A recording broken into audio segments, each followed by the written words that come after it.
ವಿಕಸಿತ ಭಾರತ ಉದ್ಯೋಗ ಖಾತ್ರಿ ಮತ್ತು ಆಜೀವಿಕಾ ಮಿಷನ್ ಗ್ರಾಮೀಣ ಕಾಯ್ದೆ ವಿಬಿಜಿ ರಾಮ್ಜಿ ಕುರಿತು ಬೆಳಗಾವಿಯಲ್ಲಿ ಇಂದು ಜಾಗೃತಿ ಸಮಾವೇಶ ಹಮ್ಮಿಕೊಳ್ಳಲಾಗಿತ್ತು. ಈ ವೇಳೆ ರಾಜ್ಯಸಭಾ ಸದಸ್ಯ ಈರಣ್ಣ ಕಡಾಡಿ, ಬಿಜೆಪಿ ಜಿಲ್ಲಾಧ್ಯಕ್ಷ ಸುಭಾಷ್ ಪಾಟೀಲ್, ವಿಧಾನ ಪರಿಷತ್ ಸದಸ್ಯ ಸಾಬಣ್ಣ ತಳವಾರ್, ಮಾಜಿ ಶಾಸಕ ಸಂಜಯ್ ಪಾಟೀಲ, ಹಿರಿಯ ನಾಯಕ ಜಿಎಂ ಜಿರಲಿ, ಬೆಳಗಾವಿ ನಗರ ಅಧ್ಯಕ್ಷರಾದ ಸುತಾರ ಸೇರಿದಂತೆ ಮತ್ತಿತರರು ಭಾರತಾಂಬೆಯ ಭಾವಚಿತ್ರಕ್ಕೆ ಪುಷ್ಪನಮನ ಸಲ್ಲಿಸಿದರು. ಜಾಗೃತಿ ಸಮಾವೇಶ ದೊಡ್ಡ ಅಪರಾಧ ಮಾಡಿದ್ದಾರೆ ಭಾರತೀಯ ಜನತಾ ಪಾರ್ಟಿ. ಬಳಿಕ ಈರಣ್ಣ ಕಡಾಡಿ, ಉದ್ಯೋಗ ಖಾತ್ರಿ ಯೋಜನೆ ಆರಂಭವಾದಾಗಿನಿಂದ ಇಲ್ಲಿಯ ತನಕ ಕಾಲಕಾಲಕ್ಕೆ ವಿವಿಧ ಹೆಸರುಗಳಿಂದ ಮರುನಾಮಕರಣ ಮಾಡಲಾಗಿದೆ. ಈ ಹಿಂದೆ ಇದ್ದ ಉದ್ಯೋಗ ಖಾತ್ರಿ ಯೋಜನೆಯಡಿ ಭ್ರಷ್ಟಾಚಾರ, ಅವ್ಯವಹಾರ ನಡೆದ ಹಿನ್ನೆಲೆಯಲ್ಲಿ ಪಾರದರ್ಶಕತೆ ತರುವ ಉದ್ದೇಶದಿಂದ ವಿಕಸಿತ ಭಾರತ ವಿಬಿಜಿ ರಾಮ್ಜಿ ಎಂದು ಮರುನಾಮಕರಣ ಮಾಡಲಾಗಿದೆ ಎಂದು ತಿಳಿಸಿದರು.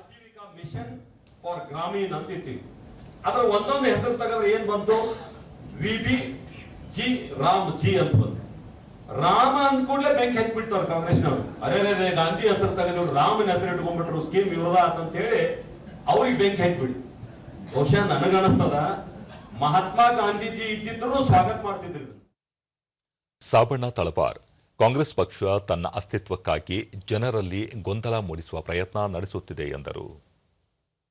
ಅವರ ಹೇಳಿಕೆಗಳ ಮುಖಾಂತರ ವಿರೋಧವನ್ನು ಜನರಲ್ಲಿ ವ್ಯಕ್ತಪಡಿಸಬೇಕು, ಗೊಂದಲವನ್ನು ಸೃಷ್ಟಿ ಮಾಡಬೇಕು ಅಂತಕ್ಕಂಥ ಪ್ರಯತ್ನ ಕಾಂಗ್ರೆಸ್ ಸರ್ಕಾರ ಮಾಡ್ತಾ ಇದೆ. ಸುಭಾಷ್ ಪಾಟೀಲ್, ವಿಬಿಜಿ ರಾಮ್ಜಿ ಯೋಜನೆಯಿಂದ ಗ್ರಾಮೀಣ ಪ್ರದೇಶದ ಜನರಿಗೆ ಹೆಚ್ಚಿನ ಉದ್ಯೋಗಾವಕಾಶ ಸಿಗಲಿದೆ. ಈ ಬಗ್ಗೆ ಜನರಿಗೆ ಅರಿವು ಮೂಡಿಸಬೇಕಾಗಿದೆ ಎಂದು ಹೇಳಿದರು. ಮತ್ತು ಕಾಲಕಾಲಕ್ಕೆ ಪೇಮೆಂಟ್ ಪಾವತಿ ಆಗುವುದು ಎಲ್ಲ ಯೋಜನೆಗಳು ಇದರಲ್ಲಿ ಬಹಳ ಸುಲಭ. ಮತ್ತು ಸನ್ಮಾನ್ಯ ನರೇಂದ್ರ ಮೋದಿ ಅವರು ಈ ದೇಶವನ್ನು ಭ್ರಷ್ಟಾಚಾರ ಮುಕ್ತ ಮಾಡಬೇಕು ಮತ್ತು ಎಲ್ಲಿಯೂ ಕೂಡ ಕಟ್ಟ ಕಡೆ ವ್ಯಕ್ತಿಗೂ ಅನ್ಯಾಯ ಆಗಬಾರ್ದು ಅಂತ ಹೇಳಿ ಈ ಯೋಜನೆಯನ್ನ ಜಾರಿಗೆ ತಂದಿದ್ದಾರೆ. ಎಂಬಿ ಜಿರಲಿ, ನರೇಗಾ ಮತ್ತು ಮನ್ರೇಗಾ ಯೋಜನೆಗಳ ಹೆಸರನ್ನು ಬದಲಾವಣೆ ಮಾಡಲಾಗಿತ್ತು.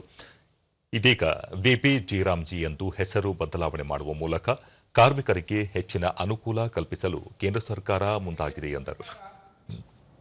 ಬಹಳ ಚಿಂತನೆಯನ್ನ ಮಾಡಿ ಯಾವ ಒಂದು ಚಿಂತನೆಯನ್ನ ಸನ್ಮಾನ್ಯ ಶ್ರೀ ನರೇಂದ್ರ ಮೋದಿ ಅವರು ವಿಕಸಿತ ಭಾರತ 2047 ಈ ಒಂದು ಚಿಂತನೆಯನ್ನ ಈಗಾಗಲೇ ಬಿಡುಗಡೆಯನ್ನ ಮಾಡಿದ್ದಾರೆ.